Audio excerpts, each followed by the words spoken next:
Welcome to the Minneapolis Park Board presentation of the draft park concepts. The two goals for this park planning project are to prioritize what the first phase of park developments should be and to approve a concept for long-term park development. I am Kay Lamers, project manager and the primary contact for all park-related questions. The website shown and my contact information also appear on the final slide of this presentation.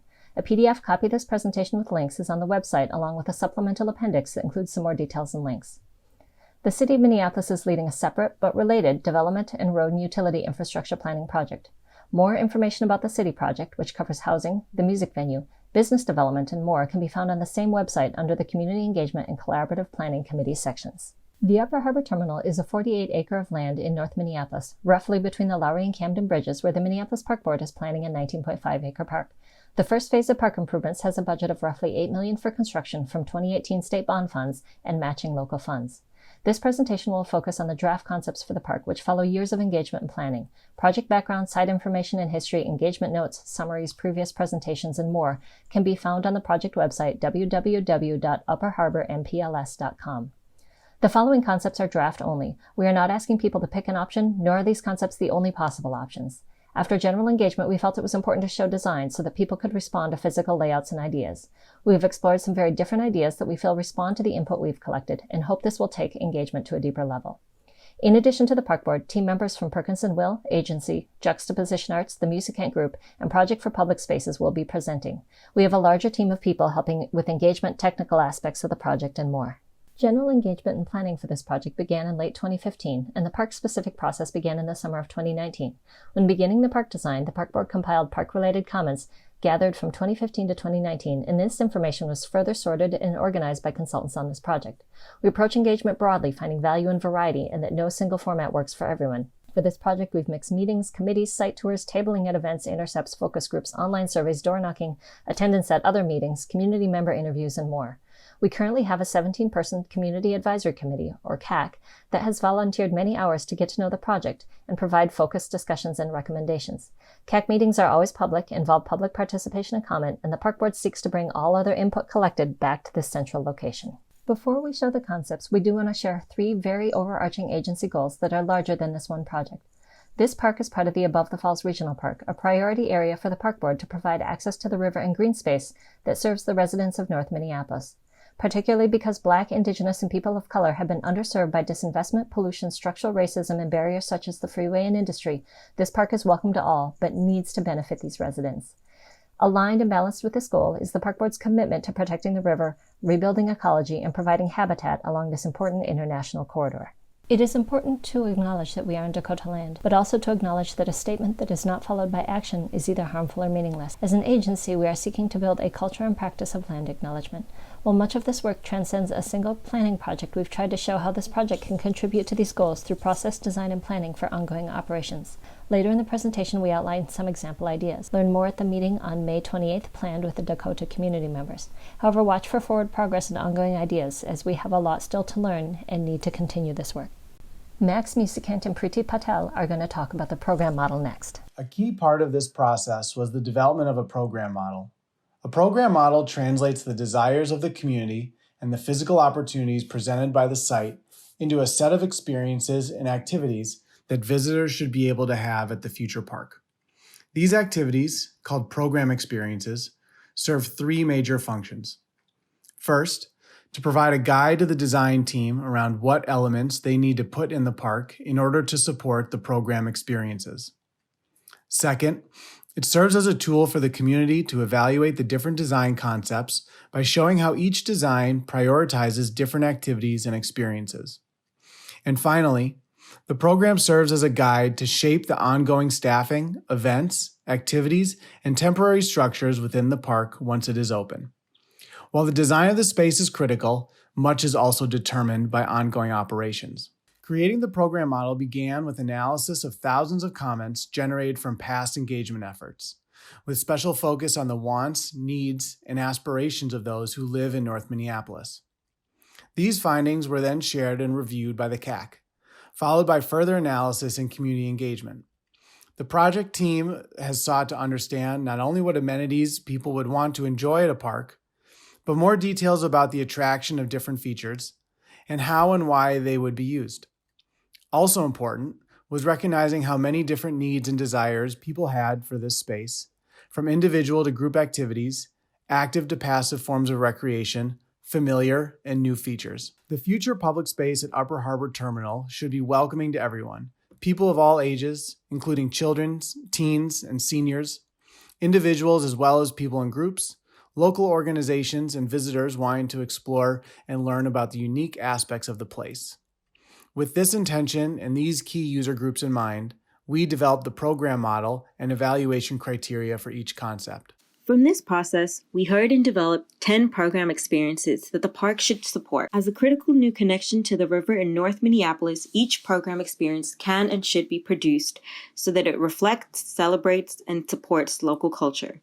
We'll now briefly touch on each of the program experiences and give examples for how each could be produced in the future park. Connect with the river. View, walk, or sit by the water. Touch water, access with watercraft. We believe that this water access needs staff, partners, and equipment in order to facilitate use by community members less familiar with watercraft. This access point should not be a repeat of the Camden boat launch and needs to be in a central location near the rest of the park activity.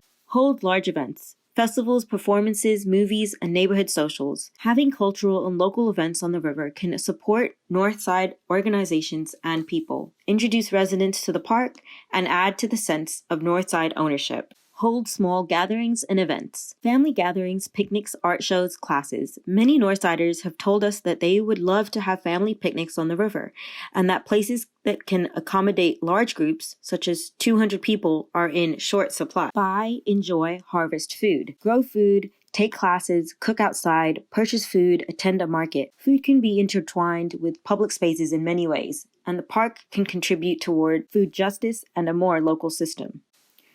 Relax in nature. Quiet places with natural landscapes to walk, sit, view the water. The park should have continuous natural areas large enough to allow visitors to escape the hustle and bustle of the city. Learning and education. Outdoor or indoor classes and skill building, educational signage, programs focused on food, ecology, and culture. The park itself can be an outdoor classroom for individuals, but also for partners and schools that may bring groups to the river. Visitor support. Drink water, shelter from weather, find bathrooms, staff support. Visitors need shade for picnic areas, seating, and parking, and staff need storage and space to support all of the listed experiences. Intergenerational play.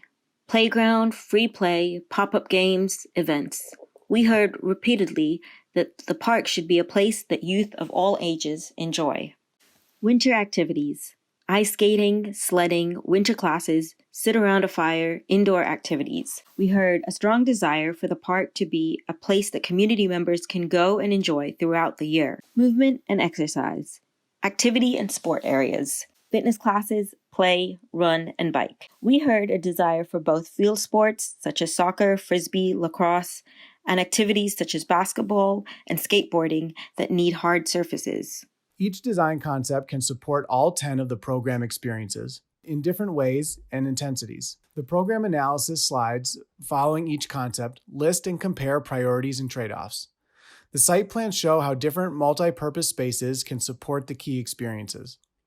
There is more detailed information about the variety of programming supported by various spaces on the website. As you review these draft concepts, think about which program experiences are most important to you and the broader community, and how each design prioritizes a different set of these. Feedback about the program experiences will help inform changes to the design. John Slack, Gina Ford, and Matthew Macchiato are going to talk next about the designs.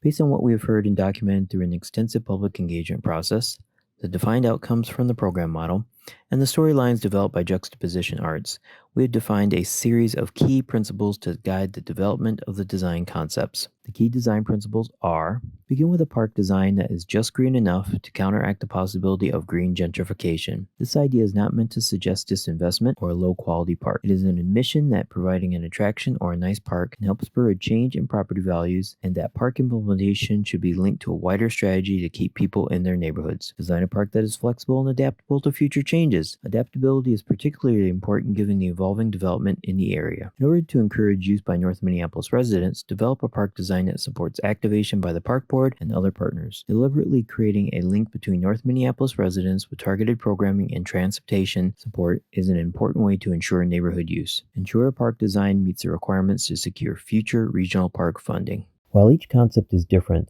they will all include the following: improved ecological systems along the river, opportunities for public art and cultural communications, places for interpretation and learning, stormwater management and improved habitat areas, opportunities for green job creation, public science, and programming focused on creation of green skills. The option of a variety of indoor spaces, temporary indoor space, shared space within a redevelopment building, or permanent public building on parkland. There are 3 specific details that are not included in the current park concept plans. Concept plans do not include general park furnishings such as benches, bike racks, signage, picnic tables, drinking fountains, detailed design of landscaped areas, planting beds and trees, and exact dimensions of park elements. Concept A, the river experience. The river concept celebrates the relationship of this site to the Mississippi River and makes an accessible route to the water a primary feature. Along the entire western edge of the park, a continuous water-oriented landscape moves stormwater from the neighborhood and the park road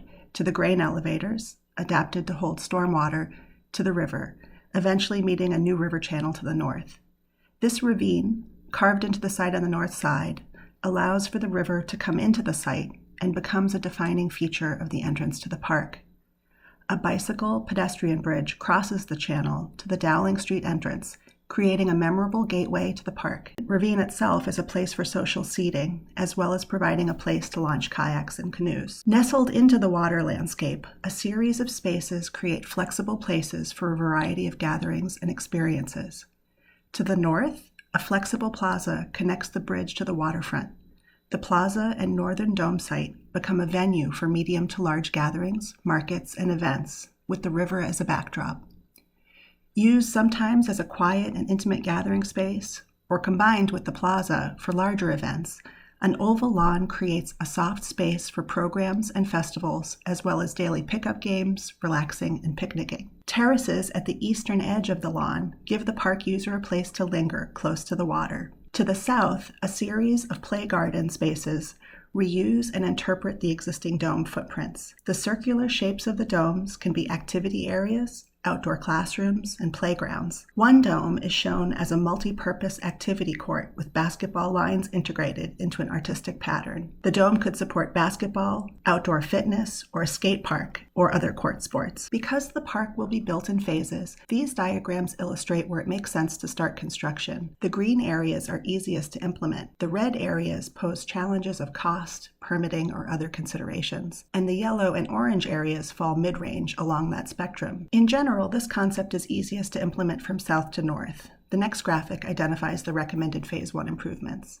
These graphics illustrate the proposed Phase 1 improvements. In the first phase, the southern play garden spaces are constructed along with the central lawn. The ravine is modified into a simpler stormwater channel, and the grain elevators are adapted into cisterns. This last image represents a just green enough approach to the site. The removal of the northern dome creates a large, flexible green space that could mostly be naturalized with limited pathways and seating. In Phase 1, this concept prioritizes inactive sports in the dome footprints, small lawn sports and recreation for casual games, small gatherings and community events on the lawn, naturalized areas near the park entrance, and smaller picnic areas throughout. The trade-offs are Phase 1 provides less physical access and fewer connection points to the river. There are not as many seating and picnic areas. In full build-out, this concept maximizes opportunities to touch and interact with the water by creating a ravine into the middle of the park and terraces down to the river. The plaza and expanded lawn supports larger events. A public building supports programming on lawn and play areas. If just green enough is the final build-out, large portions of the park will be wild area. Primary park areas would have play facilities. Picnic and pathway areas could be expanded.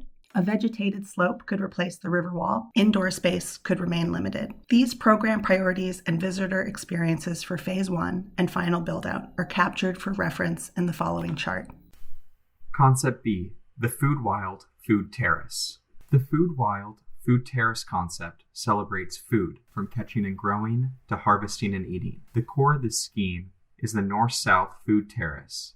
a paved promenade adjacent to the Mississippi River, with grills, community harvest and picnic tables, flexible plaza spaces, and solo and group seating. This promenade could support markets, concessions, and a small outdoor amphitheater or classroom, reusing the existing dome footprints. The eastern edge of the food terrace is a slope meadow that transitions to a newly defined wetland edge. The existing levee wall would be strategically lowered to allow for an ecologically robust edge habitat to form and flourish behind its footprint. The food terrace also includes opportunities to interact and engage more directly with the river on fishing and viewing piers. Dowling Avenue would also have direct physical and visual connection to the promenade and river. Surrounding and insulating this promenade is the proposed Food Wild, a diverse and native edible orchard for growing and harvesting. This vegetated area provides a rich habitat for flora and fauna, as well as a passive environment for individuals to connect with nature. Within this food thicket are clearings for additional activity, including passageways that connect to the river, play spaces with equipment and natural elements, a geodome or gardening structure for extending the growing season, a habitat and viewing tower converted from the existing grain elevator on site, and small gathering spaces and lawns. As mentioned, all of the domes are proposed to be removed in this concept, but the footprint or parts of the dome walls may be maintained or reinterpreted. The 5-story red grain elevator could be converted into a lookout tower with expansive views or a nesting platform.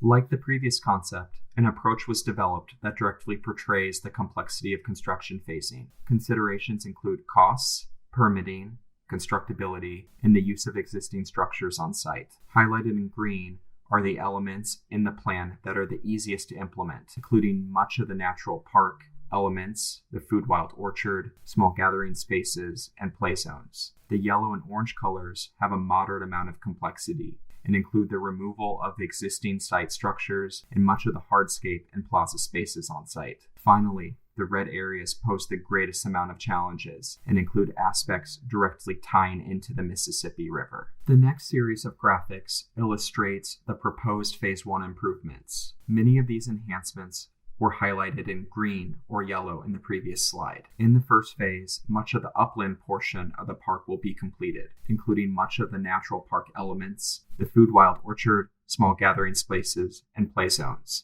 In addition, the food terrace and adjacent outdoor classroom or amphitheater are part of this phase. As some of the larger structures and boardwalk connections to the river will occur in a later phase, in-turn connections to the water's edge and a temporary building will also take place in this initial phase. This last image represents a just green enough approach to the site. The removal of the northern and western domes creates additional flexible gathering spaces.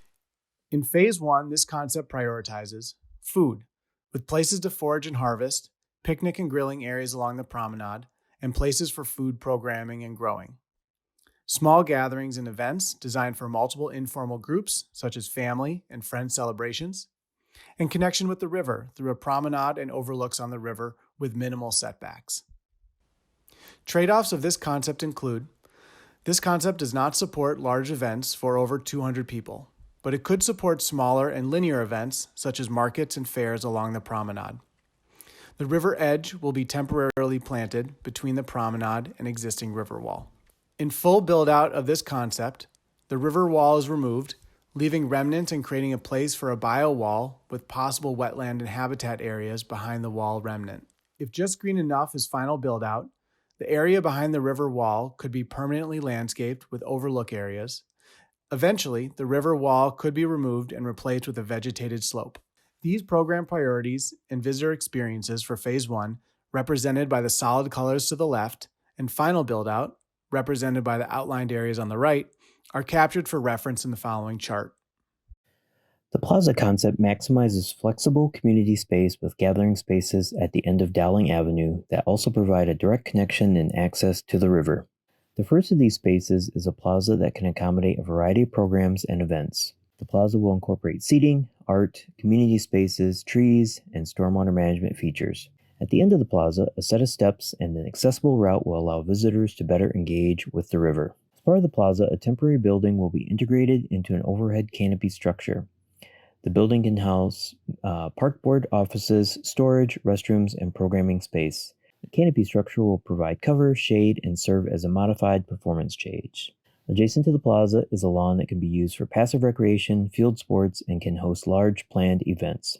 2 grain elevators are proposed to remain at the south end of the lawn, one as storage for captured stormwater and the second as storage for the park board. The second structure could also house AV sound and equipment to support music or movies on the lawn. All of the domes are proposed to be removed in this concept. Similar to the first concept, the footprint area of the 2 southern domes will be reused to support active and flexible play and outdoor learning. The red grain elevator will be converted into a lookout tower to take in the expansive views of the river valley. The area around the dome footprints will be naturalized to include stormwater management, native prairie, undulating landform, and groves of trees. This area will create more ecological diversity on site and improve the habitat for native flora and fauna. A promenade with landscaping, seating, and viewing areas will run along the edge of the river wall and connect the north and south portions of the site. The river wall will be maintained for a duration of its functional life. A new dock will be created along the river wall that will be accessed by ramp to provide for additional physical connection to the river. This concept is the simplest of the 3 to construct. Similar to previous graphics, the vegetated areas are generally green or easiest to implement. The areas involving existing structures are more complex, and the river area the most challenging. Based on the overall complexities identified for this concept, the recommended Phase 1 improvements are mostly near Dowling Avenue and the main site entrance. Primary Phase 1 improvements include the plaza, river stairs, lawn area, and riverfront promenade. The area south of the lawn will be naturalized to improve the site ecological functions and biodiversity. The 2 southern domes will remain and be stabilized and secured, although they may have some use as temporary storage areas. Informal paths, seating, and outdoor learning spaces will be created in the natural areas to allow for a more immersive natural experience. The last image represents a just green enough approach to the site. After the proposed Phase 1 improvements, the 2 southern domes could be removed and replaced with a full naturalized area south of the lawn. The larger naturalized area, without the activity and play areas, will allow for nature-based education and programming opportunities. In Phase 1, this concept prioritizes connection to the river through Riverside Promenade, seating areas, and opportunities to touch water, holding large and small events on the lawn and plaza, and naturalized areas. The trade-offs of this concept include a lack of formal play areas, no separate smaller spaces for gathering, fewer opportunities for skills building and learning. In full build-out of this concept, a formal play area, a river dock, and increased access to watercrafts, outdoor classroom space, green infrastructure staging area, and indoor spaces are added. If just green enough is the final build-out, the majority of activity areas remain near park entrances. Play and activity areas would remain limited unless added to the primary gathering area. Picnic and pathway areas could be expanded, and vegetation further enhanced in natural areas, and the river wall could be removed and replaced with a vegetated slope. These program priorities and visitor experiences for Phase 1, represented by the solid colors to the left, and the final build-out, represented by the outlined areas on the right, are captured for reference in the following chart. Although important to this project, there are fewer options within the linear park areas to the north and south of the main park. Previous presentations highlight the importance of connectivity and a wider area vision. Currently, Dowling Avenue and possibly 33rd Avenue to the south are the only available connections. The linear park areas are sized to allow adequate space for the parkway, which also serves as the city street for this project, separated bicycle and pedestrian trails, buffers between circulation, and a riverbank gently sloped enough to encourage native vegetation establishment and stormwater treatment areas. The Mississippi Watershed Management Organization, city, developers, and park board are exploring a regional stormwater management system that could potentially treat a portion of runoff from 162 acres in North Minneapolis. The team is also exploring a district management system where water within the Upper Harbor Terminal boundary is managed collectively across property lines. While there are many steps and unknown factors that must align for these plans to happen, the park board could host treatment areas that enhance habitat, ecology, and experience throughout the park. There are many ways to send messages about who a space is for and who is welcomed and celebrated at public parks. Although many of the following ideas will be developed at a more detailed design stage, they are critical for how a place speaks to park users and becomes embraced and owned. Input and creativity and expertise from Dakota and Indigenous community members have shaped some recommendations and ideas. Juxtaposition Arts is leading a public art master planning effort and will follow with a presentation about key North Minneapolis storylines and opportunities. Indigenous elders and leaders have expressed a desire to look holistically at the park system, the connections between different spaces, and the way water connects us. Often people choose to engage with the park board collectively rather than one project at a time, but the constant learning and interaction helps inform individual efforts. Several Indigenous teachers and educators, artists, and organizers have envisioned places for education and learning across the park system. Incorporating language and history supports language learners and teachers and provides a place for non-Indigenous people to learn as well.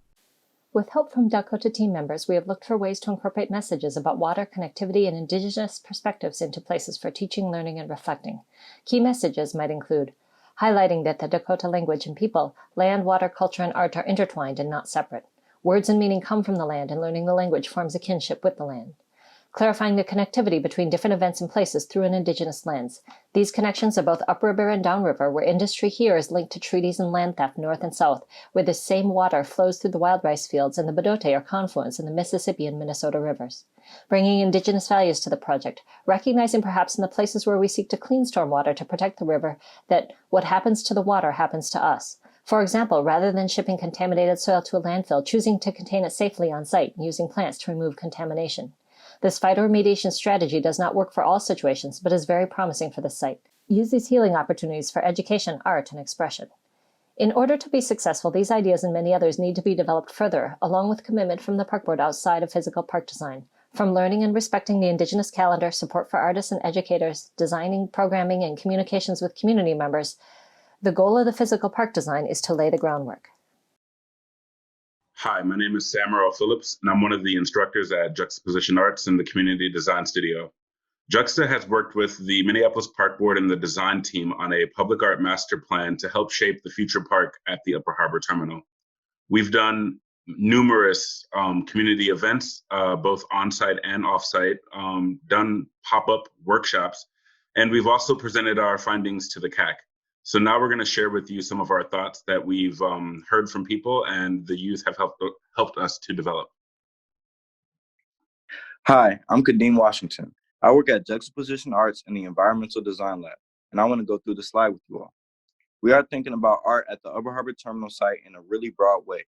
We're not only thinking about murals and sculpture, but art that is integrated into the park spaces and infrastructure.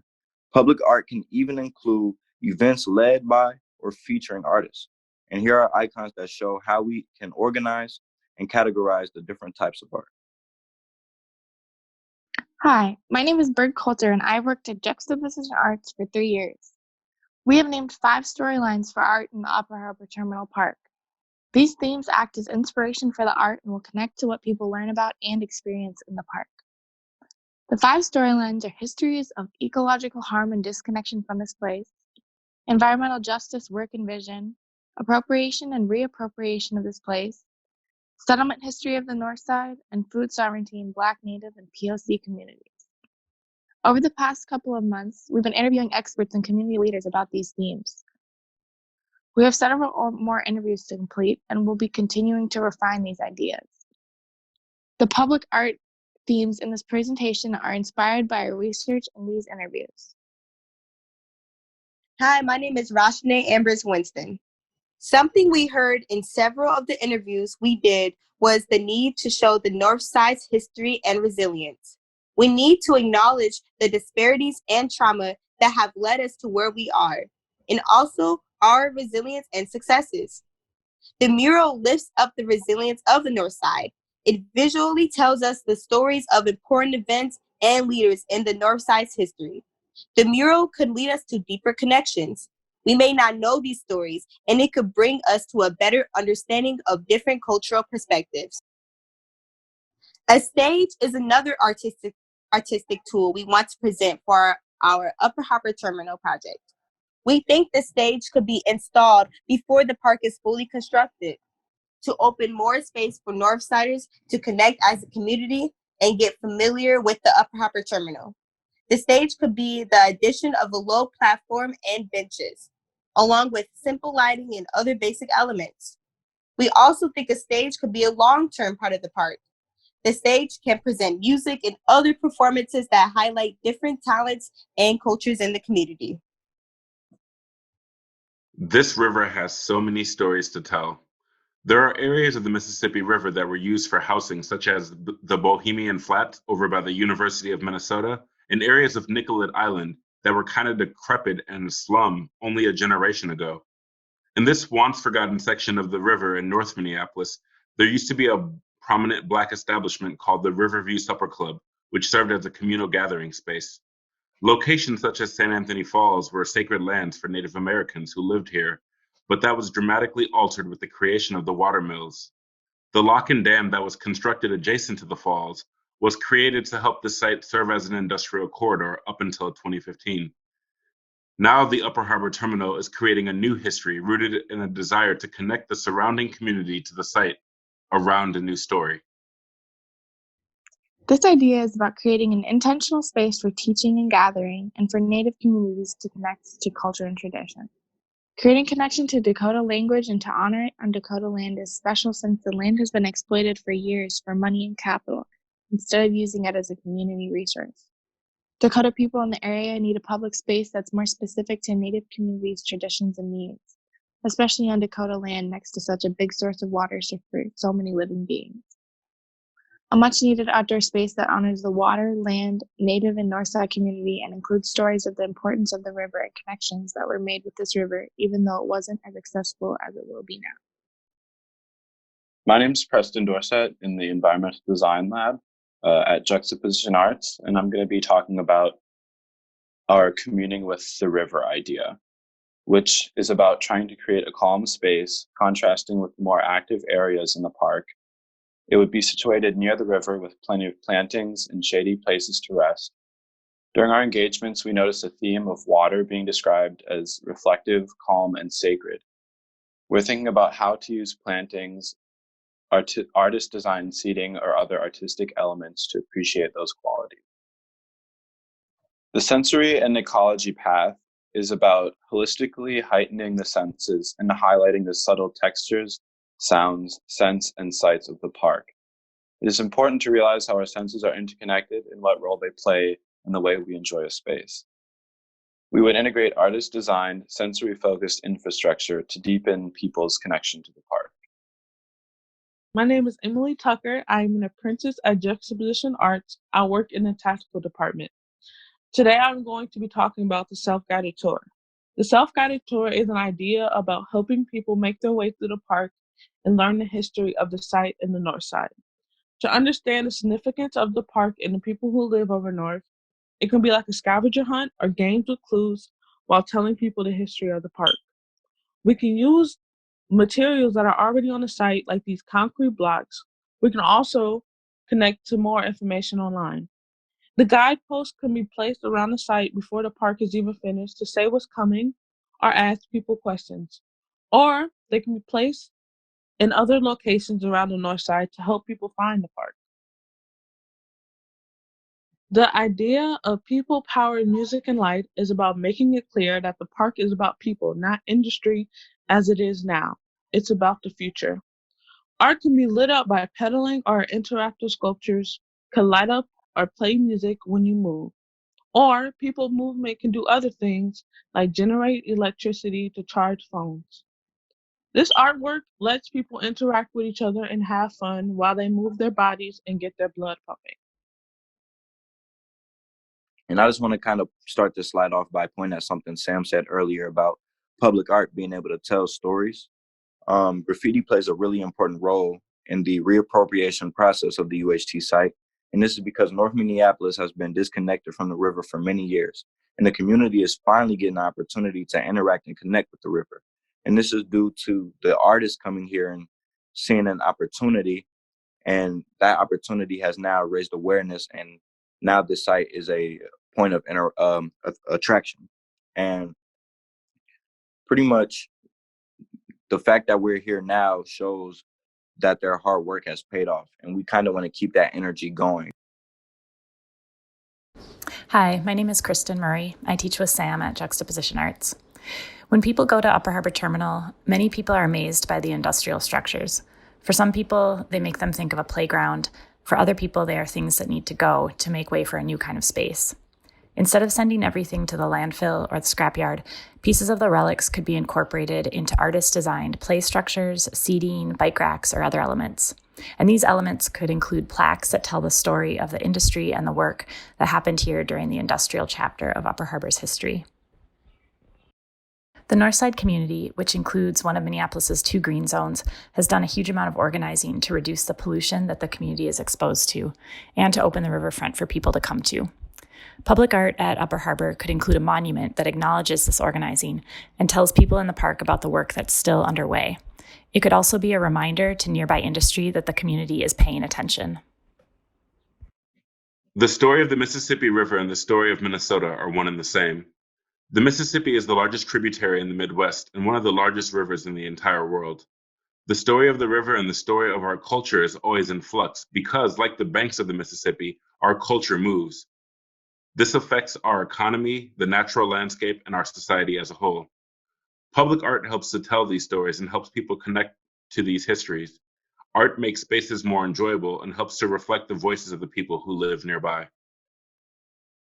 Thank you all very much. We're looking forward to hearing feedback from the Community Advisory Committee and the broader community on these ideas and storylines.